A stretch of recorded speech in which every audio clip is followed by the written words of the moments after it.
কোনো এক সময় একটি কুকুর দল ছাড়া হয়ে জঙ্গলের মধ্যে এদিক ওদিক ঘুরে বেড়াচ্ছিল, কিন্তু জঙ্গল থেকে বেরিয়ে যাওয়ার রাস্তা সে খুঁজে পাচ্ছিল না।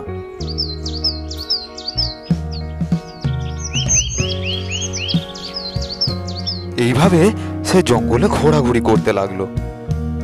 জঙ্গলে ঘোরাঘুরি করতে করতে হঠাৎ সে দেখলো একটি শিয়াল তার বাচ্চাদের নিয়ে হেঁটে যাচ্ছে।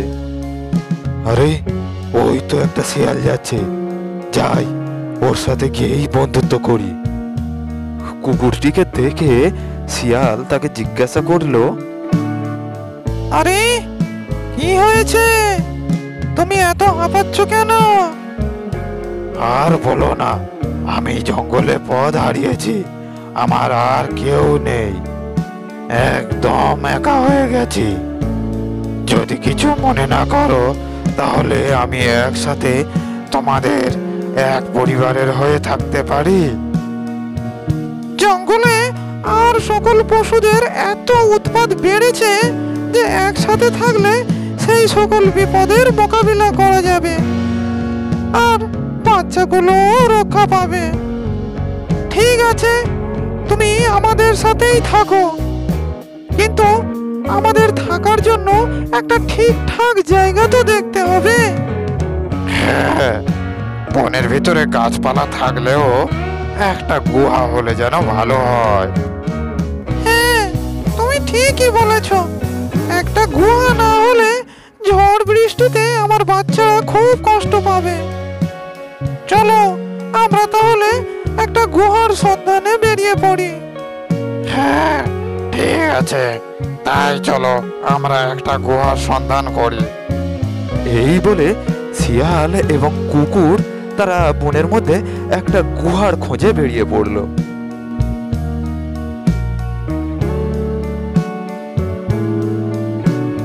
সারাটা জঙ্গল খোঁজাখুঁজির পর অবশেষে তারা একটা গুহার সন্ধান পেল। আরে, ওই তো ওখানে একটা সুন্দর গুহা আছে। হ্যাঁ, চলো চলো, এখন গুহার ভিতরে যাই। কুকুর, শিয়াল এবং তার বাচ্চারা গুহার ভিতরে চলে গেল, কিন্তু তারা জানতো না যে এটা একটি সিংহের গুহা। সিংহ সেই সময় শিকারে বেরিয়েছিল, তাই গুহাটি ফাঁকা ছিল। যাই হোক, গুহার ভিতরে ঢুকে কুকুর আর শিয়াল দুজনেই বেশ খোশ মেজাজে ছিল। তারা নিজেদের ভিতরে গল্পগাল করছিল।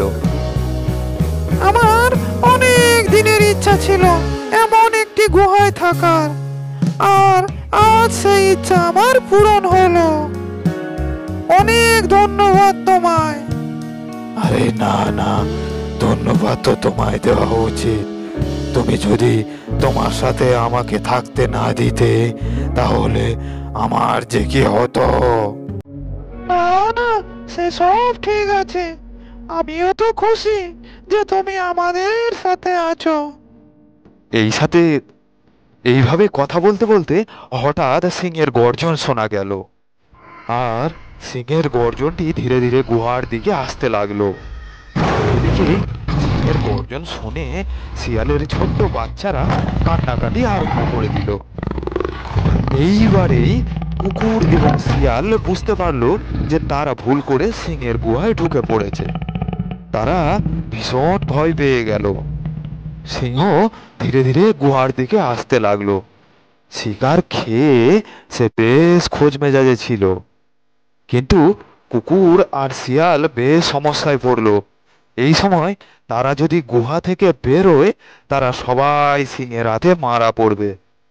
কি করা যায় এমন ভাবতে ভাবতে তারা একটা উপায় বের করলো। সিংহ গুহায় ঢুকতে যাবে এমন সময় কুকুরটি জোরে জোরে শিয়ালকে বলল, তোমার বাচ্চাগুলো এমন হাউমাউ করে কাঁদছে কেন গো? কতদিন হয়ে গেল ওরা সিংহের মাংস খায় না। কাঁদবে না?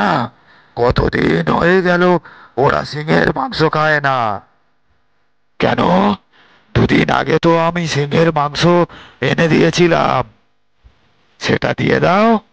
আমার বাচ্চারা সিংহের বাসি মাংস খায় না। যদি কোনো সিংহের টাটকা মাংস পাও তাহলে এনে দাও, ওরা ওটাই খাবে। ঠিক আছে ঠিক আছে, আমি বাইরে একটা সিংহের গর্জন শুনতে পেলাম, আমি এক্ষুনি যাব আর সিংহটিকে মেরে নিয়ে আসবো। ততক্ষণ ওদের চুপ করতে বলো, তা না হলে ভয়ে সিংহটি পালিয়ে যাবে। যে যাই, ওটাকেই মেরে নিয়ে আসি গিয়ে। এই কথা শুনে সিংহ ভয়ে কাঁপতে লাগলো। সে মনে মনে ভাবলো, এই গুহার ভিতরে নিশ্চয়ই কোনো আরো বড় হিংস্র জন্তু আশ্রয় নিয়েছে, আর ওকে ধরার জন্যই তারা ওত পেতে বসে আছে। সিংহটি তখন আর দেরি না করে সেইখান থেকে দৌড় লাগালো।